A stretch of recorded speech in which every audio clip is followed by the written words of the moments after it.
the beginning point of a journey that you must travel with the artwork and find the reasons behind it and why it was made. And I looked at this and I did not make connections of it, and it grew with me every day. And that is what, when you look at my works, some of these works, you will quickly conclude what it is. But when you look again, you will see deeper than what you see. I don't know how much time you need, or a person needs, to look at a work and understand what it is. I don't know. Does it take 5 minutes to look at it and say, yes, this is what? Or does it take 30 minutes for you to view and understand a piece of work? I brought this because I don't want to discuss my works. Just this, and reveal the journey that I traveled with this artwork. Maybe in that way, I'll be answering your questions in terms of what is it that you look at when you look at a piece of work.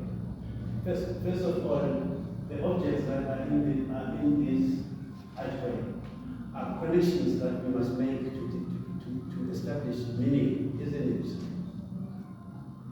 Isn't it? There are connections that we must make.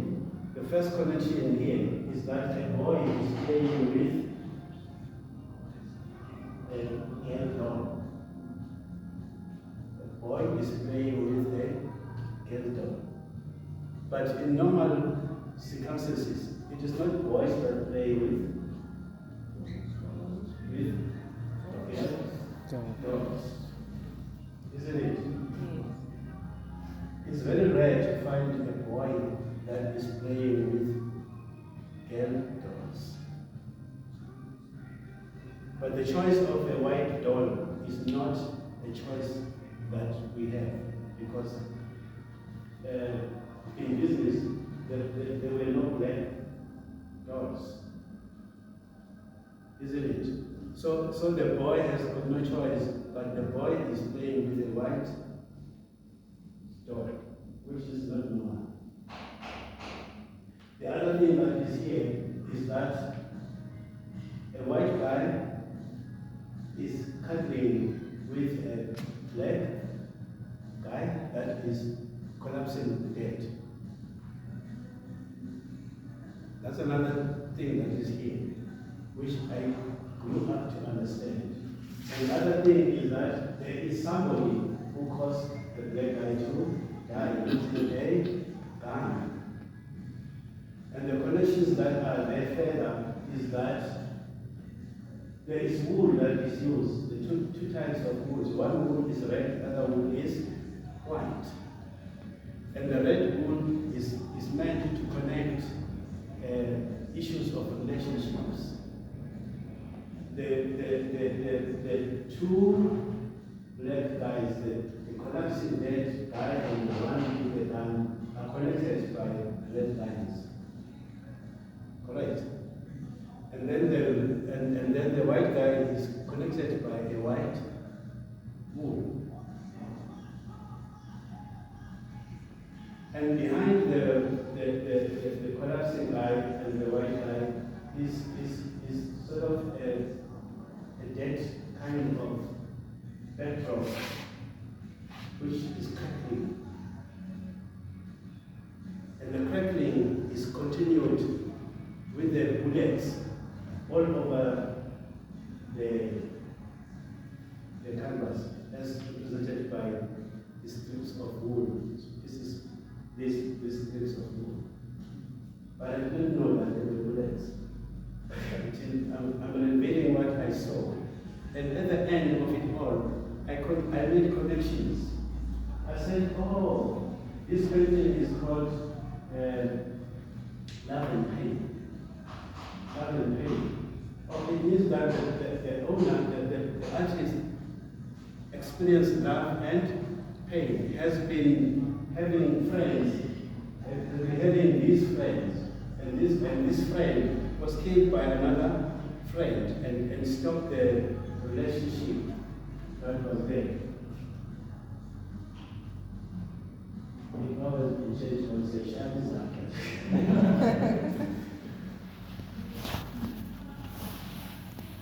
So, if we have to get into my works of art, we need to give ourselves time. I would have loved you to take any one of them, take it home, stay with it. Maybe you buy it better than when you sit here. Because when you come home, it will start to talk to you better than it does now. Maybe it will start to make connections better than what it does now. If I say township flowers, and I look at that landscape, so what is it? What is it about that landscape, township flowers? Do we see township flowers there? That's one other thing, because the titles that we give to our words are sometimes misleading. And they are kind of truths. And sometimes we label these because we want to hide truths. And you as a viewer must be able to find the truth behind the artwork and whether the title relates to the work itself. Township flowers. Okay, let's take that one off the door. Sometimes the subject, what you see, is not necessarily what is true. I did a number of, in 1985, I did a number of works which included plastic balls. But for me, today, I see what Mandela's statement, which says, people, what does he say? It says, if people can learn to hate, then they can learn to love. Because love comes naturally in us than the opposite. That is his statement. And that, for me, that's what it says. It says, love without conditions. Unconditional love, which is not what we have nowadays. People really have to love you, you must have material things for you to exist in that relationship. You must share material things. But children have got that innocent way of loving, which has got no terms and conditions. So as we go through, I don't know whether I should be asking you as a teacher, what do you see here? I don't know what I should actually say, but I should actually be taking questions. Oh, okay, sure.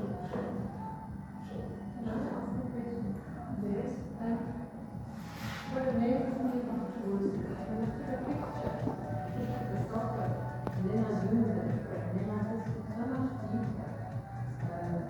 It was incredible. And I said, now how can somebody this close say something that I can only see when I'm so far away? So for me, that's incredible. Yes. Well, another thing that I did not say is that my intention for making art is to engage the viewer in the process of making in the art making process. My intention is to engage the viewer in completing what I did not complete, because all my artworks are abandoned. I don't know when you can say this art is finished, this one is not finished. Which art here is finished? Which one is not finished?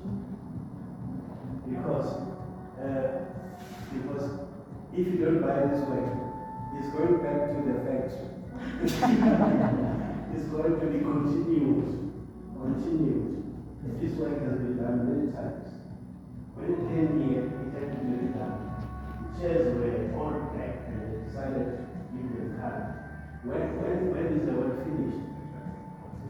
This one had no heads, and it needed to get some light. But it was finished, but I had to work it all over again. When is the work finished? The other thing is, must I finish things for you? Must I finish things for you?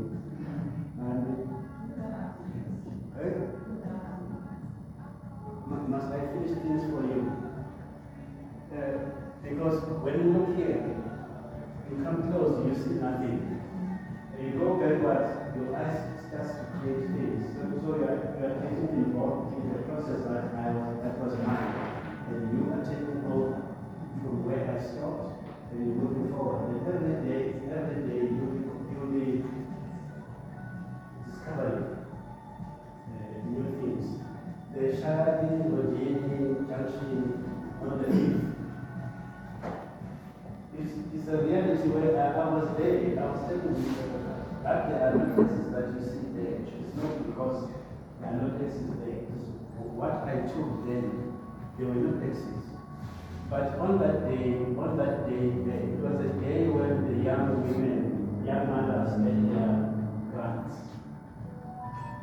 And if you get into it and you look carefully, you will discover that most of the figures there are carrying their babies. There is a social problem in Odin. But you have to go in and look until you see what is behind. So yes, I want you to finish what I want to finish.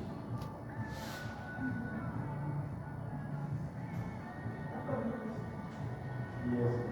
That comes from somebody who isn't here today.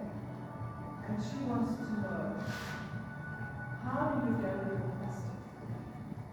Do you look for a specific texture? Do you look for a specific color? How do you grade it? Or do you just collect what you can see and find and make what is it about plastic that is useful? Which plastics are useful to you? And she wants to know the answer to that. I keep on forgetting the chemical that is used to make plastics. That chemical is used in plastic material for environmental purposes, so that the plastic can degrade quickly. That chemical is produced in the plastic. You hear it by noise. If the plastic is too noisy, it means it's recyclable. If it is quieter, it means there's got a lot of that chemical. And that chemical is the one that melts and becomes fluid. So whatever plastic that it has got, that is quieter, that is more shiny, that's the plastics I use. But I also use semi-transparent plastics so that you can create tones. Also, if you look at here, you'll see that behind this white there is yellow. And to get this yellow lighter and lighter, you need layers and layers of semi-transparent plastics. So you put layers and layers and layers. These, which I always want to hide. And they are here because of the covering that is taking place, the aftertears. That is what they consume. But to get it fainter and fainter, you put layers and layers. Yes, there are certain plastics that I cannot use, certain plastics that I can use.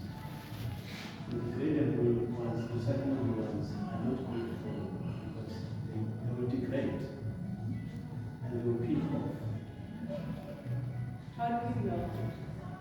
With the heat gun. With the heat gun. With the heat gun, I promised to post the video. And the color video. And do you melt it and then directly put it on, or do you crash it on the side of the wood? Yeah.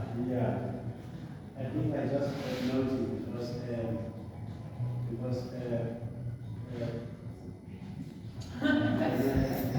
said that I respect his techniques. I said I was going to say his techniques. A hit band is like a head track. But this one gives a lot of heat. All what it So it's not a is, blow torch. you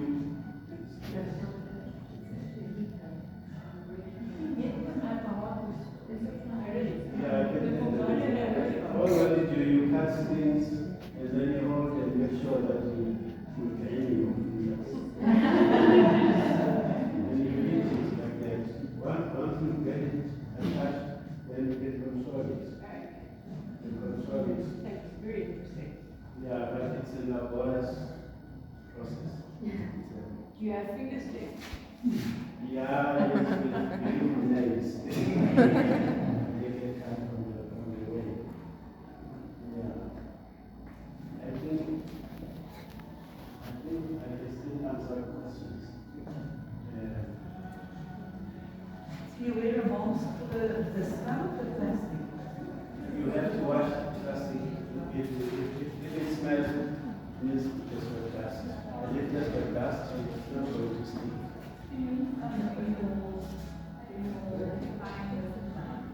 Yes. Yeah, I'm coming. Oh, yeah, sure. I work on the, if you went on the ventilated space, you don't need to put mask. Number two, if you wash your plastics, you won't need to put mask because the smell comes from dust.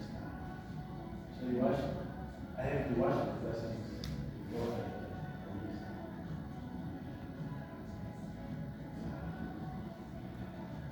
A lot of your titles are tears after tears, and I'm told these are funeral gatherings. A lot of your subject matter. Is that correct? Yes, there's a series that I did after 2020. After COVID. There's a series that I did. Some of the things that one engages with are from inside. I look at Ingodini from inside and from outside. And the inside will be my personal life experiences. We were very my brother in marriage. And after the funeral, we went to see under the tree. It was after COVID, after one lost also happened. And then when I was sitting there, it came like let me take a photo of it. And from there, it became a series, like Father said. Father said, like tears after tears. No, tears after tears. I don't know that. No, I'm wondering if you're thinking a lot about life after death because of the subject matter. Oh, tears after tears. You know, after tears. After tears is not, after tears is a ceremony that takes place after a funeral. After a funeral in the township, in Modini, after funeral, people don't go home. Even when they chase them to go home, they don't go home. Instead, they decide, if the family, the bereaved family says, we don't want after tears, after this funeral here. They say yes, but what do?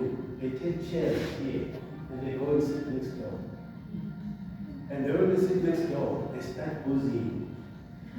They open their boots, they take out their liquor. It's after tears. It's a joy, it's not like that's why I say after tears.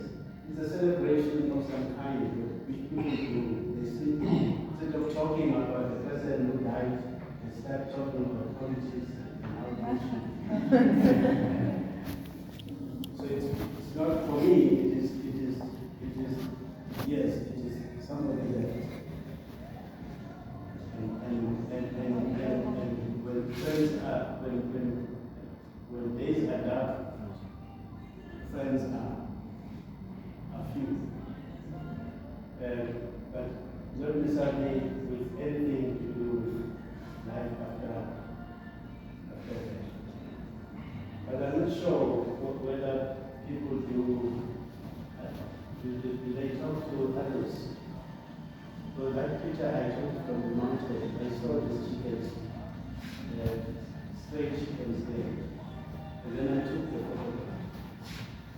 And then I said, maybe somebody had come to speak to the grave and left the chickens there. So there's a, I think I said, maybe I did. Do you think the alcohol is to block out the relatives and the women at the outcome day? It's going to be an accountability, maybe. I didn't pick up the. Is it alcohol you can actually drown your sorrow? You talk about Alcohol drowning the sorrows. Unfortunately, that is what they do. They drown their sorrows in alcohol. But I'm not sure now whether they are really drowning because it has become a culture of after tears. It has got nothing to do with their sorrows. It is like when they come to the funeral, they come to socialize instead of paying tribute to the dead. They just, it's a way of socializing because they really stay from 2 o'clock to 6 o'clock in the evening. Staying, I must take you to you will see what is really happening there. They go to the old stores and they buy a lot of this liquor and they come and they sit next door. You can't chase them because they're not in your product. And they will make noise and talk as they have the tears.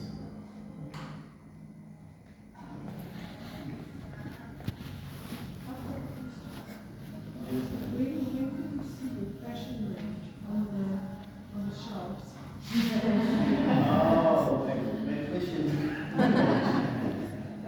Yeah, but it's another thing because township flowers has got to do with languages. And I made Talbas on my break. Make a was on my break. And only the A if I was speak Zola, I must request to speak Zola. And there was a time when I was vindicated for being a Zonga in Leitenbeck. That's where the thing Amishandana started from. That's where the making of my own clothes started from.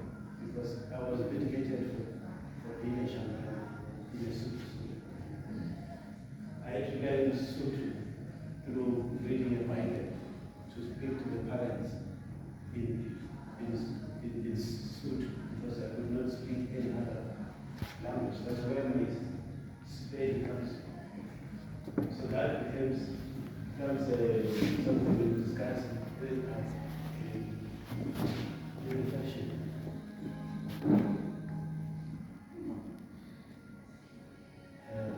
I must, in conclusion, I must also thank my family who is here, who are here.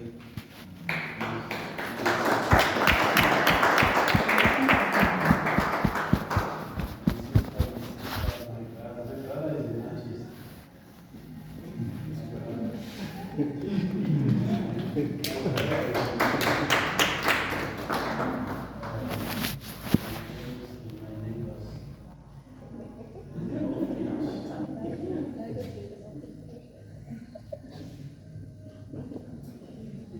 Thank you so much. I mean, I'm sure there's a lot more questions, but you are going to be around for a little while. I think I better go and get some more wine before anybody wants to top. I think this is done. Oh, no, we're still good. Still good. When I Thomas mentioned, the family